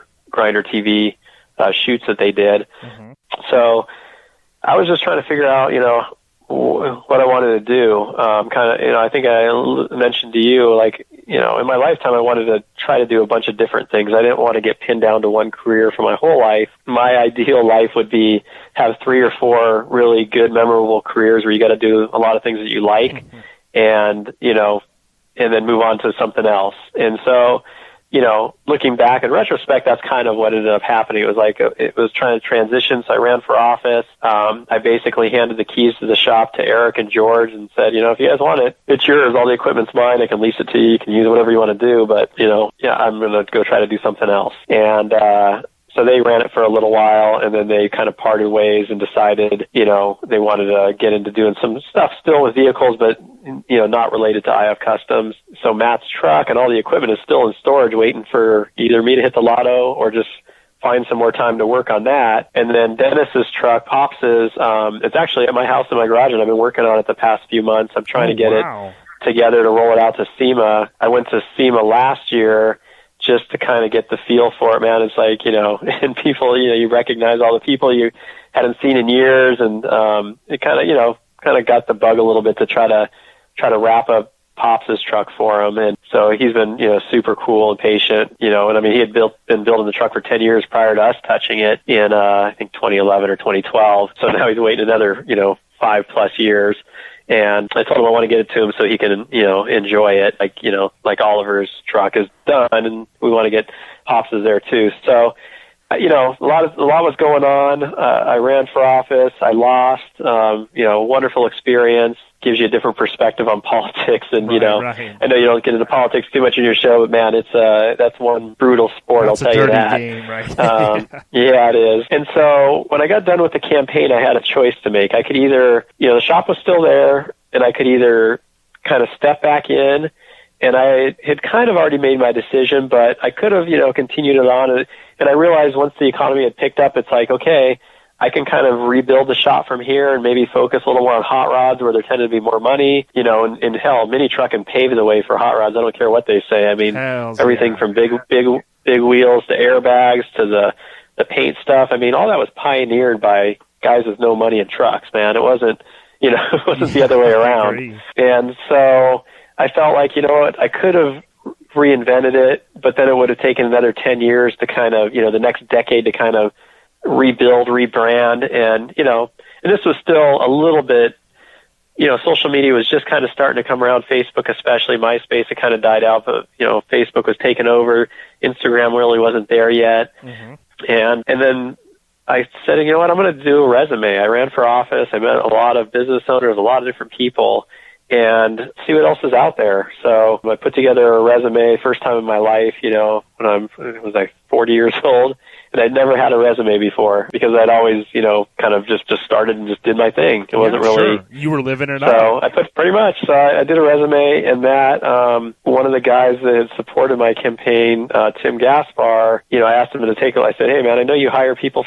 Can you look at my resume and just make sure it doesn't look, whack? And he called me, let's grab coffee. And, I was going to make him my insurance agent. I had promised him during the course of the campaign, hey, once I'm done with this campaign, I want you to be my agent. I really like you. I don't know who my person is. And he kind of told me about the insurance business and made me an offer to join him in his agency. And I had never thought about getting into insurance, but I'll tell you what I was looking for. I was looking for an office job, and the reason was because I would watch Sandra and I would watch that show, The Office, right, with yes. Steve Carell. And oh man, if I could work in a place where I could pull pranks like that, I'm in. Oh, dude. And yes. So that was the reason I really wanted to work in an office. Was like, it didn't really matter what I was doing as long as it was going to be fun. And Tim was a young guy. He's younger than me by about 10 years or so. So he's got that young energy. And he offered me a gig, and we worked out a deal. And Sandra loves it because she said I finally had a grown-up job, and wearing a suit and tie, and I don't leave black marks all over the house every day. And she used to have to wash all my work or my shop clothes by themselves because they were black, and it would destroy anything else she would put in there and leave rings in the washing machine. Yes. So in some ways I kind of graduated or grew up a little bit into it, but. Now that I've finally gotten established after 5 years in this business, it's freeing me up to be able to do a little bit of the stuff, and my first step is to finish up, Pops' truck with him, get him on the road, get it out to Arizona where he can, enjoy it. And then that one's, it's a 48 Chevy, it's sectioned, it's chopped, suicide doors. We built a bed, trying to get it up to Bob to build the hood for me. And then, maybe Travis will do a little work on it out in Nevada. And, and then once I'm done with that, I would like to go back and try to pull out Matt's truck out of storage and see if we can finish it for him. And then, who knows after that what's next. But that's where I'm at today. I got 2 kids. My son's going to be turning 6 here in a couple of days. My daughter's 8. And obviously the wife. And I kind of like to have a few custom vehicles around so that as my kids grow up, they can kind of see, what was, in some ways, your interview with Cary the other day, alluded to this. He brought the Indy truck back because he wanted to, the Indy project because he wanted to show his kids kind of what he did. And in some ways, this is no different for me, showing them what I did with the guys that I did it with back in the day. Yeah, dude, it's amazing. And I could see the office workers now going, man, who turned off the air conditioning here? And you're going, hey, we could save some money, man. I'm used to working with no AC, but no, I think in all seriousness, sure. like you said, it's a big chunk of your life, and you can show the kids, that, hey, man, this is what Dad did. You made an impact, and I could see one day, I'm not on the council, but IF Customs does deserve a spot eventually in the Main Truck Hall of Fame, in my opinion. Again, I'm not a part of that, but we know that you left your thumbprint on the scene, and that's why we wanted to have you on. But also, I wanted to say your political. We could have did a political ad that was like, "Dude, I'm Cary Iaccino. I build the lowest trucks ever. You know what I mean? Vote me in." Right? So that's the next campaign. You know what I mean? But yeah, no, it's the nice thing is if you live your life a certain way, you don't really look back with regrets. Would you do things differently? Maybe a little bit here and there, but I don't really regret any of the things that I've done over the years. I mean, all the people that I've met, yourself included back in the day. I mean, obviously, I don't remember every name and face Sure. because there's a lot of them, but all the memories that I have, and, I appreciate all you do with your podcast and memorializing all of this, stuff. I have tinkered with writing a book about kind of some of this, the history, because, maybe some people who are younger today don't realize, that the mini truck thing grew out of the van thing, and what mini trucking was initially, and how that kind of then moved into more full size stuff. And some people might have some interest in where did it all kind of start and why. We used to read books about, the Barris stuff. Sam Barris, was building with his brother back in the day. Guys like Bob Grant are really well versed in a lot of that. Gene Winfield was out here. Fonz worked at his shop briefly, even because that was his dream job, not working at IF, but working, for Gene Winfield on the old stuff. Memorializing a lot of what we went through I think it's kind of cool. I mean, and hearing the history is great. And I'm so glad. I don't know what inspired you to kind of get going with the podcast and doing this, but I really appreciate what you're doing for the scene for, I guess you could say old timers like myself, and also for the, people who are newer to it, and so now they know where it came from and where it's going. Hells yeah. Well, I'll tell you what, Cary, you still look young, dude. In all seriousness, I had to Google the photo while I was Googling your name to try to find some old truck photos. And then, of course, it came up with your nice professional shot. I was like, oh, there's the clean Cary we know. You know what I mean? So, but the grown-up with the grown-up job. Yeah, the last few things I'll mention is, I was going to kind of talk a little bit about Bob Grant, but you mentioned Bob's name. I love that you guys teamed up with him over the years on a few different things. You mentioned with Eric's truck, with also, we love Oliver's truck. I had a chance to meet up with him a couple years ago. We didn't get a chance to. I was out in Arizona. He works a lot, I know. He's got a big cult following on Instagram with the stuff he does. But, his Toyota is amazing. I mean, so many different builds that you had your hands in, I think was just, it was epic. And I think, you kind of summed it up earlier when you said how a lot of the guys that you worked with, how they kind of went on and, they flourished in life. And I think that's important, man, whether it's a friend or colleague or coworker. My homie Vic and I, we talk about it a lot. He runs a big office furniture installation place, does project management. And he often has to rely upon his homies, right, and the people. And they get up at, 4:30 and they're at the shop at 6 and they're installing before the sun comes up. And, a lot of times when an employee comes to him and says, hey, man, I'm looking to kind of move on. I want to go to a different job. I need to make a little bit more money or whatever the case. A lot of guys, a lot of managers like, oh, man, they get pissed off. They're slamming shit. You can't leave, because they're worried about, I'm not going to have enough guys. But you got to be happy for people, you got to be happy, like you were. You were okay with kind of shutting down that chapter of your life and telling the homies, like, hey, I'm going to hand the power over to you. And you kind of did, and they did their thing for a while, but then they went on and they flourished, and I think that's important in life, so I think that's cool, bro. Yeah, I listened to your interview with Bob a while back, and it was kind of cracking me up because he said, what did he say, what was his quote? Those guys from Iaccino talking shit, Yes, and I was like cracking up because these young guys we had, man, when they're a handful, he's like trying to keep them from getting into fights with, with other people. But, it was really meant to be friendly. I mean, obviously, we had some history with MIC, with Bob, and Grant. There was Devious, who's still around, just a variety of shops. And, the competitiveness, honestly, is really what helps drive innovation and drives, coming up with new ideas and better product, basically.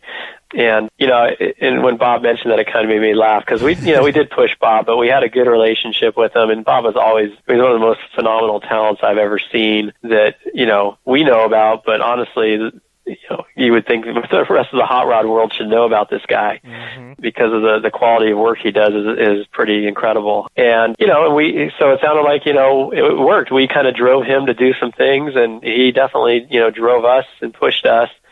We teamed up on some stuff, and that competitiveness is, it's a big part of human beings in general, from sports to, building vehicles to anything. And, I think we rode that a little bit. We put, maybe pushed the envelope because we were kind of right on the edge of competing with all these different people. So, I have nothing but respect for all these guys who are building stuff, whether, with shops and kind of professionally, let's say, or if they're doing the stuff in their garage. And, it makes no difference to me, man. I've seen plenty of stuff that, floors the competition that's been built in places you would never expect it. Sometimes by one person, you just don't know. And so, my hat's off to everybody who's doing all that stuff. Obviously, we had our little section, our little part of it, and hopefully I can, tinker a little bit kind of more as a hobby and maybe, bring some stuff out in the future that, helps keep kind of pushing the envelope. But, my hat's off to everybody who's doing it and they're living the dream, basically. Well, we tip our cap to you, man, because I tell you,